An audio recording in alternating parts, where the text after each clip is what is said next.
लेकिन अभी जो सूरत हाल है ना कि शुरू में हमने सुना था कि भाई कर्ज उतारने के लिए अवाम को तकलीफ बर्दाश्त करना पड़ेगी, आपने घबराना नहीं है। ये तकलीफ हमें कब तक बर्दाश्त करनी है, इसका कोई टाइम फ्रेम हमें नहीं दिया गया है। यही कहा जा रहा है कि हम कर रहे हैं, हम कर रहे हैं, हमारी नज़र में है, बिल्कुल महंगाई बढ़ गई है, हमारा फोकस है, क्योंकि पेट्रोलियम मसनूआत की कीमतों को 6 रुपये बढ़ाने का कह दिया गया है, समरी पहुँच चुकी है। चीनी की बात करें तो वो 100 रुपये क्रॉस कर चुकी है। गन्ना हमारे मुल्क में नापैद नहीं है, यहाँ पर उगता है, बड़ी जरखेज ज़मीन है।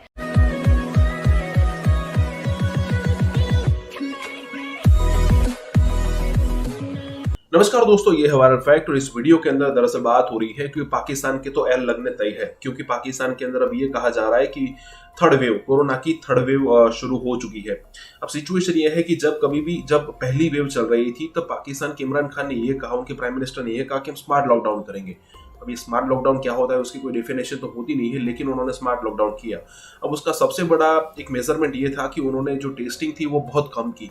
अब 22-25 करोड़ की आबादी वाला एक देश जब टेस्टिंग कम करेगा तो ऑब्वियसली कोरोना के पॉजिटिव वाले जो केस होंगे वो कम आएंगे, उससे डेथ जो होगी वो भी कम आएगी। तो उसके हिसाब से बता सकते हो कि पाकिस्तान एकदम सेफ है, कोरोना को अच्छी तरीके से हैंडल किया। लेकिन जो दूसरी वेव थी उसमें भी पाकिस्तान के लग गए थे, और यहाँ पे थर्ड वेव में तो साफ साफ लग रहा है, क्योंकि उन्होंने चाइना की वैक्सीन तो इम्पोर्ट की है, लेकिन 5 लाख, तकरीबन 5 लाख है, और भारत उसको तकरीबन लाखों में वैक्सीन वहां पे सबमिट करने वाला है या फिर उसको प्रोवाइड करने वाला है। तो अब इतनी वैक्सीन से कुछ नहीं होने वाला है, क्योंकि पाकिस्तान के तो तकरीबन 22 से 25 करोड़ लोग वहां पे रहते हैं। अब देखने वाली ये बात ये होगी कि वो उनको कैसे वैक्सीनेट करते हैं और कैसे थर्ड वेव को हैंडल करते हैं। लेकिन अगर हमें पूछे तो हमें डेफिनेटली ये लगता है कि उनके एल तो लग गए हैं। दोस्तों, इसी के साथ ये वीडियो शुरू करते हैं। अब कुछ बात कर लेते हैं कोरोना वायरस की, जो कि तीसरी लहर है, और बरतानिया से ये नई किस्म कोरोना वायरस की पंजाब में आ गई है, जहां पर बेशतर इलाकों को सील कर दिया गया है। सिचुएशन कुछ फिर से ऑकवर्ड होती जा रही है, क्योंकि 3 शहरों के 37 इलाके हैं जो कि लॉकडाउन हो गए हैं, और लाहौर के 16, गुजरात के 17, रावलपिंडी के 4 इलाके इनमें शामिल हैं। कारोबार जनाब अब शाम 6 बजे तक होगा। हफ्ता इतवार कारोबार को बंद रखा जाएगा। इस्लामाबाद में मास्क पहनना लाजमी करार दे दिया गया है। और लगारी साहब, ये तीसरी वेव तशवीशनाक सूरत हाल इख्तियार करती जा रही है, और यही कहा जा रहा है कि एहतियात करें, खुद भी बचें, अपनों को बचाएं, प्यारों को बचाएं। मेरे ख्याल में ये पूरे पाकिस्तान में ये सूरत अलार्मिंग है, और पाकिस्तान अल्लाह के फ़ज़ल से बचा रहा है, लेकिन हम अल्लाह के फ़ज़ल का जो है उसको इम्तिहान में ना ला रहे हैं। हम अपना ख्याल खुद करें, अल्लाह अपना रहम करे, अपना फ़ज़ल करे, अपना करम करे, लेकिन हमें भी अपना ख्याल करना है। ऐसा नहीं है फितरत अफराद से अखमास तो कर लेती है, करती नहीं कभी मिल्लत के गुनाहों को माफ़। अगर हम इज्तिमाई गलतियाँ करते रहेंगे और करना शुरू कर देंगे तो फिर कुदरत हमारा ठेका नहीं लिया है कि हमारी अब लगारी साहब, इसमें एक और चीज़ जो कि मैं चाह रही हूँ कि आपसे डिस्कस करूँ, कि ज़ाहिर सी बात है आपकी भी खबरों पे अच्छी खासी नज़र होती है, आपको पता होता है कहाँ क्या चल रहा है। अब ये वैक्सीनेशन को लेकर भी लोग काफ़ी परेशान हैं। मैं अगर अपनी भी बात करूँगी, पता नहीं, कहा जा रहा है कि अब ये चाइना से आई है, यूके से आई है, फिर वहाँ से जो खबरें आई कि इसके साइड इफ़ेक्ट्स बहुत ज़्यादा हैं, बेहतर है इसको ना लगवाया जाए, इसको लगवाया जाए। आपने क्या ऑब्ज़र्व किया है? एक तो ये कि मैंने इस तरह ऑब्जर्व नहीं किया है, और मैं कोई मनफी बात हालांकि इदारे यही बोल रहे हैं कि सेफ है, सिक्योर है, इसको लगवाएं, लेकिन ये इस तरह की खबरें किसने फैलाती हैं कि नहीं इससे इस तरह होता है। सोसाइटी में ऐसे लोग भी होते हैं कि जो इस तरह से एक ख़ास एजेंडे के तहत इस तरह काम करते हैं।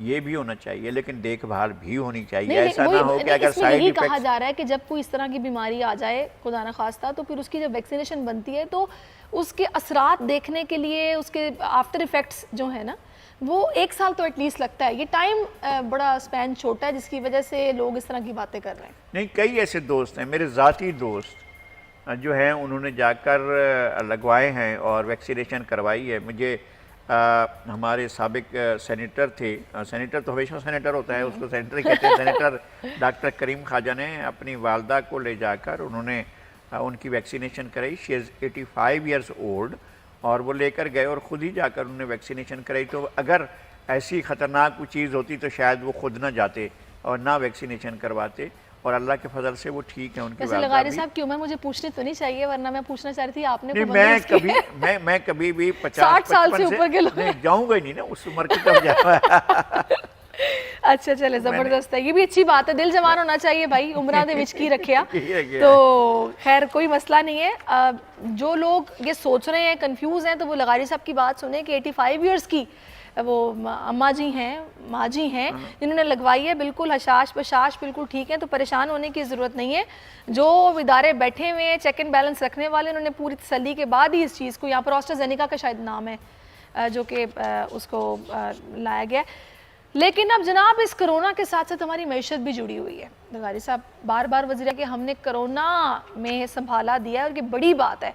आप देखें अभी तक वापस ट्रैक पे नहीं आ पाए हैं, लेकिन हम लोग दिवालिया हो जाते अगर चीज़ों को उस तरह ना संभाला जाता जिस तरह संभाला गया है।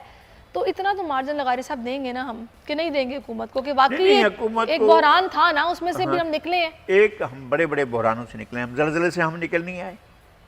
क्या कयामत खेज जलजला आया था, ऐसे तबाहकुन तूफान। ये तो एक ऐसा बहरान था ना कि पूरी दुनिया इससे इफेक्ट हो रही थी। अब जलजले में तो बाकी लोग भी हमारी मदद करते हैं। निकले लोग जो हैं उन्होंने इस बहरान से भी निकले, लोग पिछले बहरानों से भी निकले, कैद साली से भी निकले। हमारे यहाँ लोगों ने बहुत बुरे वक्त भी देखे हैं और ये वक्त भी गुजर जाएगा, पूरी दुनिया पर आया है। जब पहले इस तरह के आए थे, पिछली सदी में जब आया था, तो उसमें तो करोड़ों लोग मर गए थे और इस दफ़ा करोड़ों लोग मुब्तला हुए हैं। लेकिन ज़ाहिर है इलाज भी हो रहा है और अल्लाह का शुक्र है कि अभी तक अमेरिका ने तो ये तवक्को की हुई थी कि हम 1 करोड़ जानों की कुर्बानियाँ भी हो सकती है, लेकिन अल्लाह का शुक्र है कि जो है जानू नुकसान देखिए कम हो लगारी रहा है। साहब आप और बिल्कुल ठीक पाकिस्तान बजा में तो फरमा रहे हैं, लेकिन पाकिस्तान पर तो अल्लाह का खास करम है, बिल्कुल खास करम है। लेकिन अभी जो सूरत हाल है ना, कि शुरू में हमने सुना था कि भाई कर्ज उतारने के लिए अवाम को तकलीफ बर्दाश्त करना पड़ेगी, आपने घबराना नहीं है। ये तकलीफ हमें कब तक बर्दाश्त करनी है, इसका कोई टाइम फ्रेम हमें नहीं दिया गया है। यही कहा जा रहा है कि हम कर रहे हैं, हमारी नज़र में है, बिल्कुल महंगाई बढ़ गई है, हमारा फोकस है, क्योंकि पेट्रोलियम मसनूआत की कीमतों को 6 रुपये बढ़ाने का कह दिया गया है, समरी पहुँच चुकी है। चीनी की बात करें तो वो 100 रुपये क्रॉस कर चुकी है। गन्ना हमारे मुल्क में नापैद नहीं है, यहाँ पर उगता है, बड़ी ज़रखेज़ ज़मीन है। तो ये बड़ी एक तशवीशनाक सूरत हाल है। लगारी साहब मैं चाहूँगी कि इस पर आप ज़रूर खुलकर बात करें, लेकिन आज नहीं कल, क्योंकि टाइम ख़त्म हो चुका है। तो और हम यही कहेंगे जाते जाते कि हुक्मरान खुदारा इस पर सोचें। ये चीज़ जो है ये बहुत ज़्यादा एक गरीब आदमी के लिए, वो सफ़र कितना कर रहा है शायद आपको अंदाज़ा नहीं। आप ठंडे कमरों में बैठ के फैसले करते हैं। वो बंदा जिसके लिए रोड पे खड़े होकर धूप में 2 वक्त की रोटी कमाना कितना मुश्किल है, आप उससे जाकर पूछे कि वो किस अजियत से गुजर रहा है। लेकिन अभी जो सूरत हाल है ना, कि शुरू में हमने सुना था कि भाई कर्ज उतारने के लिए अवाम को तकलीफ बर्दाश्त करना पड़ेगी, आपने घबराना नहीं है।